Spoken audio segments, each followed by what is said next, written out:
সুপ্রিয় শিক্ষার্থীরা, কেমন আছো তোমরা? আমি জানি তোমরা ভালো নেই, কারণ চারদিকের যে দুর্যোগ, যে অবস্থা, তোমরা সবাই ঘরে থেকে থেকে বোর হয়ে যাচ্ছ, বন্ধুদের সাথে দেখা হচ্ছে না। কিন্তু দেখো, কিছুই করার নেই, আমাদের শুধু সময়ের অপেক্ষা। অবশ্যই আমাদের ভালো সময় আসবে, আর আগের মতো তোমরা আবারও ক্লাসে যেতে পারবে, স্কুলে যেতে পারবে, ক্লাস করতে পারবে, কোনো ব্যাপার না। কিন্তু ততক্ষণ পর্যন্ত তোমাদের কিছুটা পড়াশোনা করতে হবে। সেই জন্য তোমাদের স্কুল থেকে এই যে অনলাইন ক্লাস তোমরা এই দেখবে। ভালো করে বুঝতে না পারলে তোমরা নিচের পেজে কমেন্ট করবে, আশা করি তোমাদের কাজে লাগবে। তো আজকে আমি তোমাদের একটা গুরুত্বপূর্ণ টপিক, যেটা তোমরা জানো 1 থেকে তোমাদের 13 নং পর্যন্ত মডেলের যে বিষয়গুলো আছে, এর মধ্যে তোমাদের 9 নম্বরে একটা গুরুত্বপূর্ণ বিষয় ডাব্লিউএস কোশ্চেন। এটা তোমাদের অনেকের কাছে আমি ক্লাসে শুনি, তোমরা বুঝতে পারো না, তোমাদের কঠিন মনে হয়। কিন্তু কি জানো তোমরা, এটা একটা টপিক একমাত্র, যেটা তোমরা 5টা সেন্টেন্সের যদি 5টা প্রশ্ন করতে পারো, সুন্দর করে বুঝে 10 মার্কস পাবা। নাম্বার কাটার কোনো স্কোপ নেই। এছাড়া যে কোনো প্রশ্নগুলোতেই তোমাদের হয়তো বা 1.5 নাম্বার কাটতে পারে, টাকা দিতেও পারে টিচাররা। কিন্তু এখানে যদি হয় গ্রামাটিক্যাল নিয়মগুলো ঠিকভাবে, তোমাদের 10 পাবো। কাজে এটা খুবই ইজি একটা টপিক। তোমরা নিয়মগুলো একটু ভালো করে ফলো করো, যদি বুঝতে পারো তাহলে তোমাদের ডাবল কোশ্চেন যে কোনো সেন্টেন্সে থাকো তোমাদের বুঝতে খুবই ইজি হবে, এবং দেখবা তোমরা এটাই সবার আগে আনসার করতে চাইবে। ঠিক আছে, তাহলে আমি শুরু করছি। তো ডাবলুএস কোশ্চেন এটা কেন হচ্ছে? এটা ডাবলুএস কোশ্চেন কারণ একটা সেন্টেন্স দেওয়া থাকবে, একটা সেন্টেন্সের যে কোনো একটা ওয়ার্ড তোমাকে মার্কিং করা থাকবে। এই ওয়ার্ডটাকে ধরে তোমাকে প্রশ্নটা করতে হবে, এবং কি দিয়ে প্রশ্ন করতে হবে? W H word, what, when, where, which, how, প্রত্যেকটা ওয়ার্ডের আগে দেখো ডাব্লিউ অথবা এইচ আছে। খেয়াল করছো? এই জন্য এটাকে বলে ডাবলুএস ওয়ার্ড, ডাবলুএস কোশ্চেন। বুঝে যাচ্ছে না? আচ্ছা, তো আমরা ডাবলুএস কোশ্চেন এবং নর্মাল যে তোমাদের কোশ্চেন মধ্যে একটু পার্থক্য আছে, জাস্ট নিয়ম একই। নর্মাল কোশ্চেন করতে গেলে আমাদেরকে 4টা নিয়ম, যে কোনো প্রশ্ন করতে 4টা নিয়ম ফলো করতে হয়। আর ডাবলুএস কোশ্চেনের সময় শুধু তোমাদের ধরো একটা সেন্টেন্স দেওয়া থাকলো, লিখলাম যে দেয়ার আর, there are 12 months in a year। হ্যাঁ, দেখো এখানে এটা নিচে মার্কিং করা আছে। তো এখানে যে একটা সংখ্যার নিচে মার্কিং করা আছে, এই মার্কিংটা ধরেই তোমাকে প্রশ্নটা করতে হবে।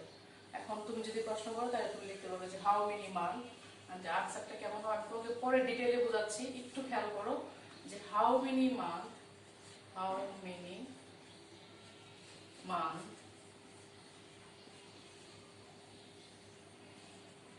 are there in a year।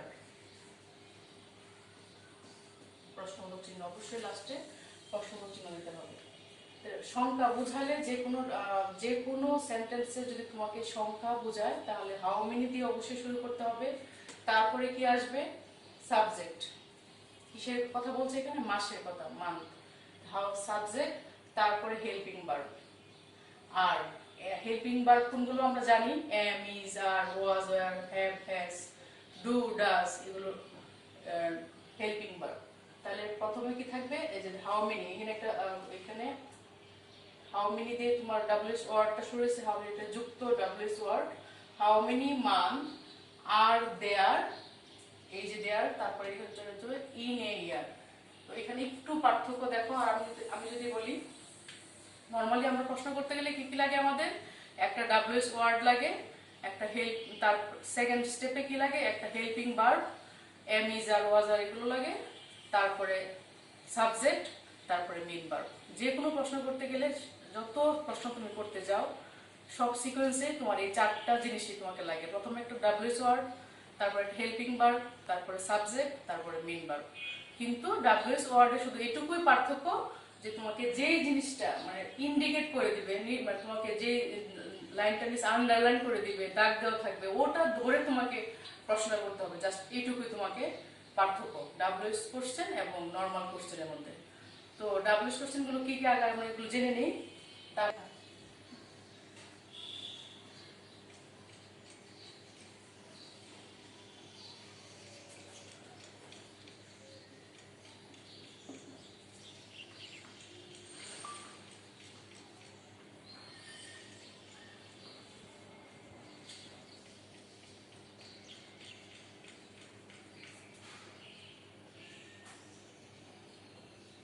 কে বা অনেক সময় কাকেও বোঝায় ও দিয়ে, ও হোয়াট, হোয়ার, কোথায়।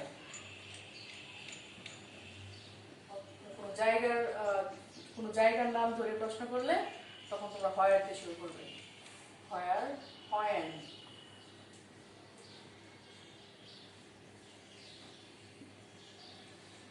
যদি কোনো তোমাদের যদি কোনো সময় ধরে প্রশ্ন করে যে হি ওয়েকস আপ অ্যাট 6 PM, সে কখন ঘুম, মানে সে সকাল 6টায় ঘুম থেকে ওঠে, সময়টা তোমাকে সময়টা 6 PM তার সময়টা তোমার দেওয়া আছে, তখন তুমি হয়েন দিয়ে প্রশ্ন করবে। সময় বোঝালে সময়ের ক্ষেত্রে হয়েন, হয়েন, ও হোয়াট, হয়েন, হোয়ার, হুইচ, কোনটি,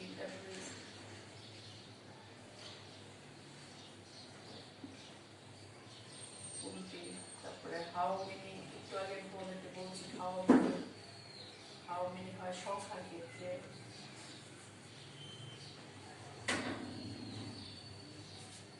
হাউ মাচ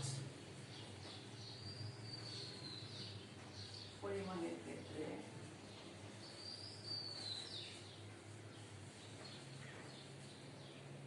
তারপর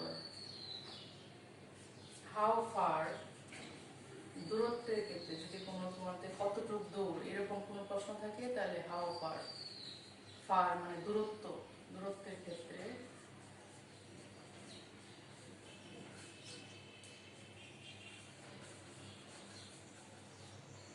তারপরে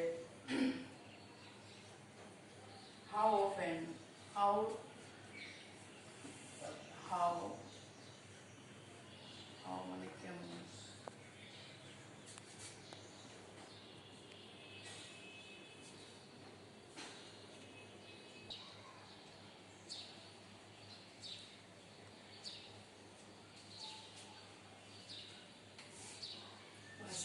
নর্মালি তোমার যেহেতু ক্লাস 3 এ পড়ো, নর্মালি তোমাদের হু, হোয়াট, হোয়ার, হোয়েন, তারপর হাউ, হোয়াই, হোয়াই, কেন, এগুলো দিয়েই তোমাদের বেশি প্রশ্ন থাকবে। এত জটিলগুলো তোমাদের আসবে না, তারপরেও তোমরা এগুলো জেনে রাখা দরকার, দিয়ে দিলাম। নর্মালি এই যে ওয়ার্ডগুলো দেখছো এগুলো কি ডাব্লিউএইচ, দেখো প্রত্যেকটার সামনে ডাব্লিউএইচ, ডাব্লিউএইচ, ডাব্লিউএইচ, ডাব্লিউএইচ অথবা ডাব্লিউএইচ আছে, এই জন্য এগুলোকে ডাব্লিউএইচ ওয়ার্ড বলে।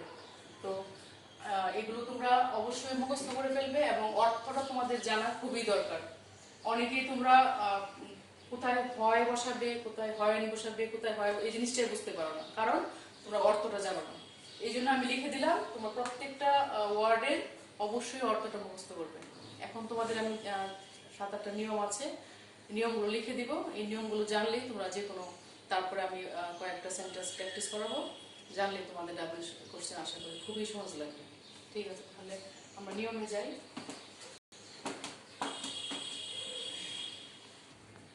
আচ্ছা, তো রুলগুলো তোমরা 3টা রুল আগে দেখো, তারপর বাকিগুলো আমি দেখছি। প্রথম রুল দেখো, রুল 1, আই, উই, মি, আস এর পরিবর্তে ইউ বসে, সেটা একটা এক্সাম্পল দিয়ে তুমি বুঝতে পারবে। যেমন মাই নেম ইজ রহিম, রহিম নিচে আন্ডারলাইন করা আছে। তো এখানে দেখো কি আছে, মাই, আমি বলছিলাম যে আই, উই, মি, আস এর পরিবর্তে ইউ বসে, এই যে মাই। এখন কি হবে এটা, হোয়াট ইজ ইউর নেম, এই প্রশ্ন বলছেন না, মাই এই রুলটা মাই এবং আওয়ার এর পরিবর্তে ইউর বসে। আর এটা যদি আমরা এক্সাম্পল দিয়ে একটা বুঝাই দিই,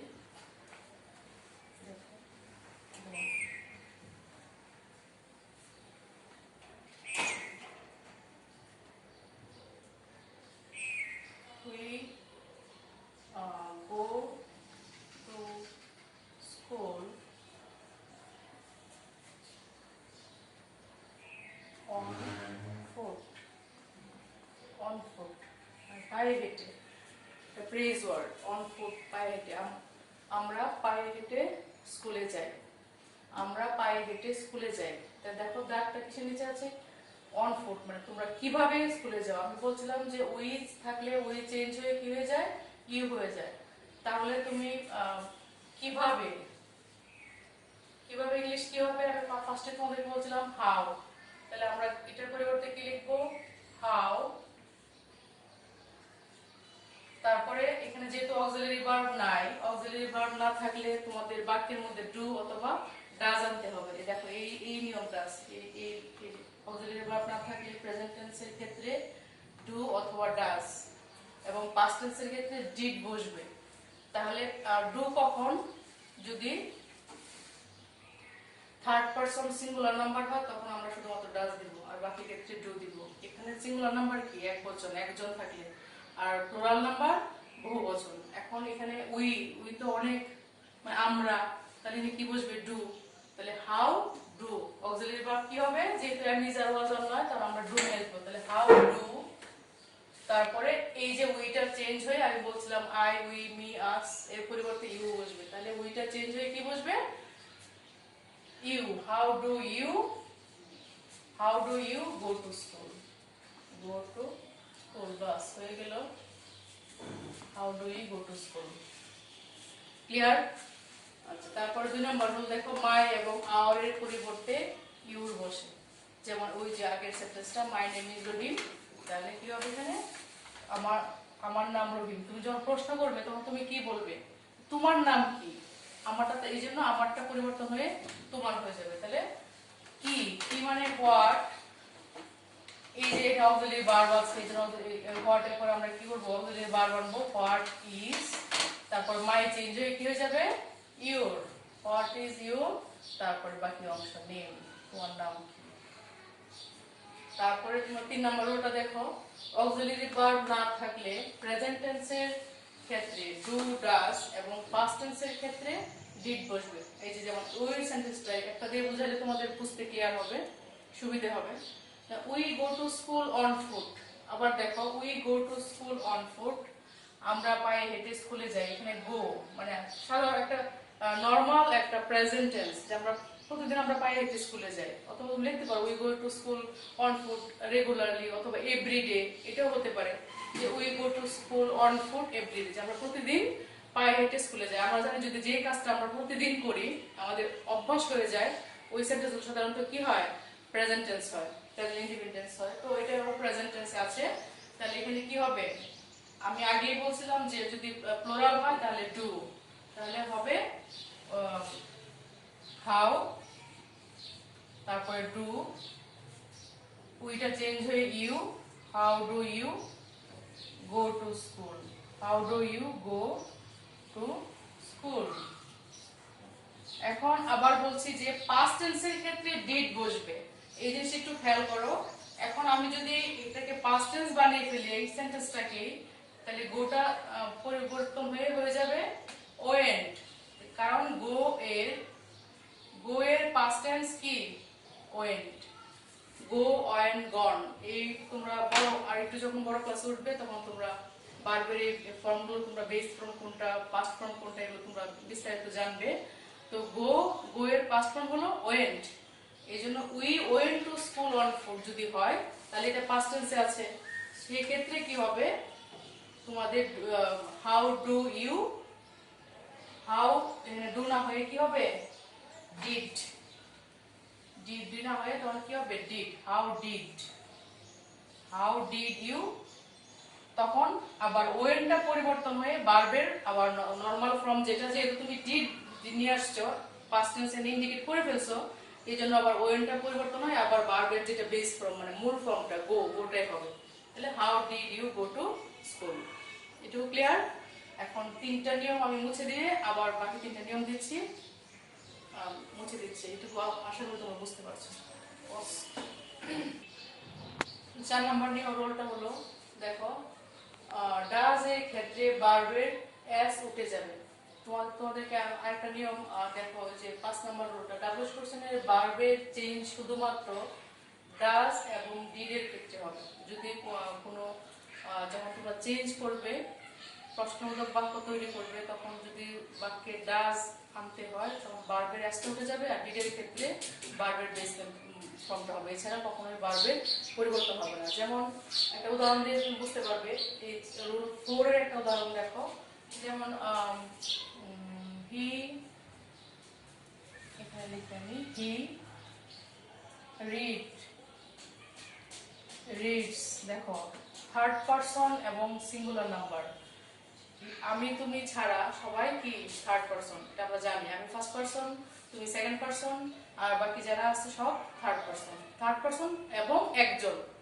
হ্যাঁ, একজন হলে উইও কিন্তু থার্ড পারসন বাট প্লুরাল। তো থার্ড পারসন হতে হবে এবং একজন হতে হবে। সিঙ্গুলার নাম্বার হলে ভার্বের সাথে আমরা জানি এস হয় অথবা ইএস হয়। কখন ইএস হয় কখন এস হয় এটারও একটা নিয়ম আছে। তো যাই হোক, হি রিডস ইন ক্লাস 3, সে তৃতীয় শ্রেণীতে পড়ে, ক্লাস 3 সেটা। তাহলে সে ক্লাস 3 এ পড়ে। আমি প্রশ্ন কি করব, সে কোন ক্লাসে পড়ে? তাহলে হোয়াট ক্লাস হতে পারে, হুইচ ক্লাস হতে পারে, সে কোন ক্লাসে পড়ে। যে হোয়াট কি হবে, হোয়াট ক্লাস। এখানে কি হবে, যেহেতু third person singular number, does subject he, এই যে এসটা উঠে যাবে, read. What class does he read, সে কোন ক্লাসে পড়ে, এটাই। আর যদি তোমার এখানে ফার্স্ট টেন্স হয় তখন তোমাকে কি দিতে হবে, ডিড দিতে হবে। এই রুলটাই যে। আচ্ছা, তারপর এইটুকু বুঝতে পারছো আশা করি। ডাব্লিউএস কোশ্চেন ভার্বের চেঞ্জ, তো একটু আগে তোমাদেরকে বললাম। তারপরে 6, হো, এভরিবডি, নবডি, এর ক্ষেত্রে শুধুমাত্র নিয়মটা দেখো। যদি তোমাদের সেন্টেন্সটা শুরুটা এভরিবডি, নোবডি দিয়ে শুরু হয়, তাহলে কি হবে, শুধু এভরিবডি নোবডি দিয়ে যদি কোনো সেন্টেন্স শুরু হয় তাহলে শুধুমাত্র হো আর অক্সিলারি ভার্ব হবে, আর বাক্যের বাকি অংশ হবে, কিচ্ছু চেঞ্জ করতে হবে না। যেমন এভরিবডি লাভস হিম, এখানে শুধু এভরিবডির পরিবর্তে তোমরা হো লিখবে আর বাকি অংশ। এটা কি হবে, হো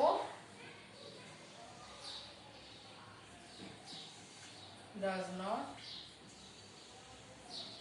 এসটা উঠে যাবে, লাভ হিম। হ্যাঁ, আরেকটা উদাহরণ দিয়ে বুঝিয়ে দিই তোমাদেরকে।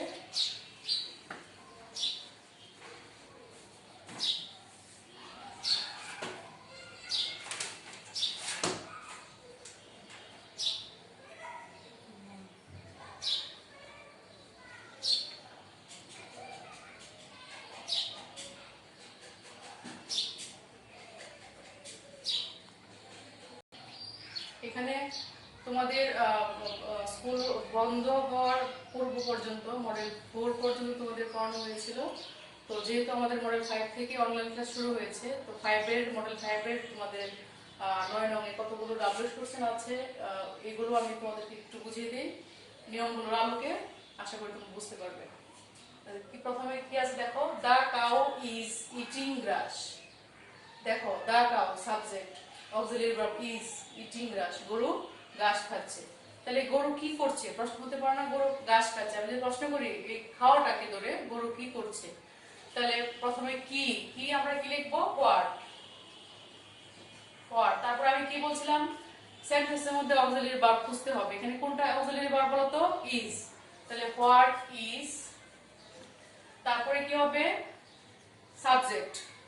চারটা নিয়ম বলছিলাম একদম শুরুতে এই ক্লাসে, যে অক্সিলারি ভার্ব হবে, প্রথম ডাব্লিউএস ওয়ার্ড হবে, তারপর অক্সিলারি ভার্ব হবে, তারপর সাবজেক্ট হবে। এখানে কে সাবজেক্ট, দা কাউ, মানে গরুটা। What is the cow doing, গরু কি করছে, ডুইং। যেহেতু ইজ আছে এই জন্য ডু এর সাথে ভার্বের আইএনজি যোগ হবে। এটা হচ্ছে প্রেজেন্ট কন্টিনিউয়াস টেন্সে আছে, তোমার পরের ক্লাসে উঠলে টেন্স বুঝতে পারবে। ইজের সাথে সবসময় ভার্বের আইএনজি যোগ হয়। তাহলে what is the cow doing, গরুটা কি করছে, এইটুকু ক্লিয়ার। তারপর দ্বিতীয় সেন্টেন্সটা দেখো, the frog is sitting on the গ্রাস।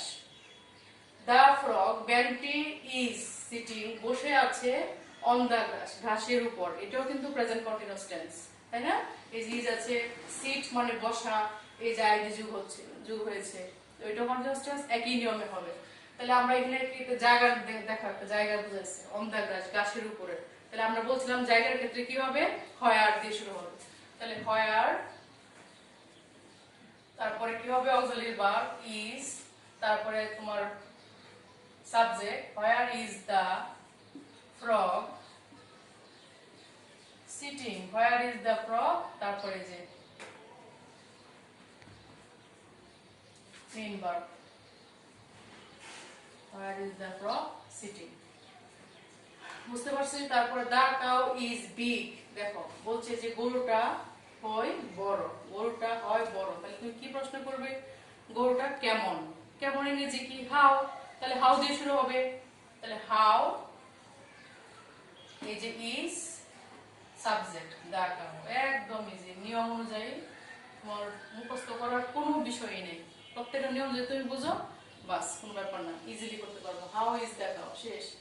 গরুটি কেমন। তারপরে কি বলছে, the frog eats grass to be big, দেখো দা ফ্রগ, ব্যাংকটি ইটস গ্রাস, ঘাস খাচ্ছে, টু বি বিগ, কিসের জন্য, বড় হওয়ার জন্য। ব্যাংকটা ঘাস খাচ্ছে, এটা মজার একটা প্যাসেজ, হাস্যকর একটা প্যাসেজ, তো ওই প্যাসেজের একটা লাইন, ব্যাংকটা ঘাস খাচ্ছে কিসের জন্য, বড় হওয়ার জন্য। তাহলে ব্যাংকটা ঘাস খাচ্ছে বড় হওয়ার জন্য, কেন, কেন ব্যাংক ঘাস খাচ্ছে, কেন। তাহলে কেন ইংরেজি কি আমি বলছিলাম তোমাদের আগে ওয়ার্ডগুলো মুখস্থ করতে হবে, কেন, হোয়াই। তাহলে আমরা হোয়াই দিয়ে শুরু করব, হোয়াই। তারপরে এর কিন্তু am is are was or নাই, দেখছো, না থাকলে আমরা কি বলছিলাম, এম ইজ আর ওয়াজ আর না থাকলে কি করতে হবে, ডু অথবা ডাজ আনতে হবে। যেহেতু এটা প্রেজেন্ট টেন্স আর থার্ড পারসন, এই দেখো আমি তুমি না, সেই থার্ড পারসন, এই জন্য কি করতে হবে, একটা ডাজ আনতে হবে। তাহলে হোয়াই ডাজ সাবজেক্ট, তারপরে কি সাবজেক্ট, কে subject, the frog, why does the frog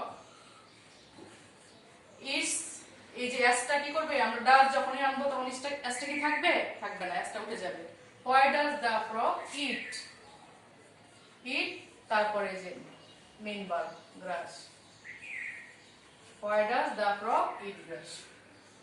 next last sentence, পাঁচটা কি আছে, Kazi Nazrul Islam, Kazi Nazrul Islam is our famous poet. তাহলে কাজী নজরুল ইসলাম হয় আমাদের কি ফেমাস পোয়েট, বিখ্যাত কবি। কাজী নজরুল ইসলাম একজন বিখ্যাত